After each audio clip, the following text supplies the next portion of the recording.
এই গাড়িটা আমার এক মহিলা কাস্টমারের। তার ধারাভাষ্যমতে গাড়িটাতে অনেক ধরনের সমস্যা হয়েছে।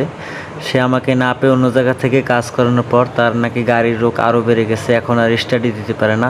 তো আজকে সকালবেলা তার বাসা থেকে যে গাড়িটা নিয়ে এসেছি, তো এখানে সমস্যাগুলো হচ্ছে পিক আপ তারটা যে আছে, পিক আপ ক্যাবেল, এটা একটু লম্বা হয়ে গেছে বর্ষার পানি খেয়ে, যার কারণে ভিতরের তারটা শর্ট হয়ে গেছে। এর কারণে পিক আপ বেড়ে থাকার কারণে গাড়ি স্টার্ট দিতে পারলেই গাড়ি দৌড় দেয়, আর সহসা স্টার্ট নিতে চায় না, এতটুকু। এখানে সেলফ সুইচটা সেলফে ধরে না ঠিকভাবে, মাঝে মাঝে ডিসকানেক্ট হয়। আর এখানে যে রুম লাইটটা আছে সিটের, এইটাই মূলত ব্যাটারিটা একদম ড্রেন করে ফেলায়। তো ব্যাটারি চার্জ দিব আর ওইটা ডিসকানেক্ট করে দেবো। এখানে সেলফের সুইচটা খুলে আমি ভালোভাবে রিপেয়ার করে দেবো, ময়লাগুলো ডাস্টগুলো ক্লিয়ার করে ফেলবো। তো এটা লাগাই। তো এখানে দেখতেছেন এই যে সেলফ নিল। গাড়িটার সাউন্ডটা অত একটা ভালো না, একটু ধোয়া দেয়। 2-4 মাস পর কাজ করতে হবে মেবি পুরো ইঞ্জিনের।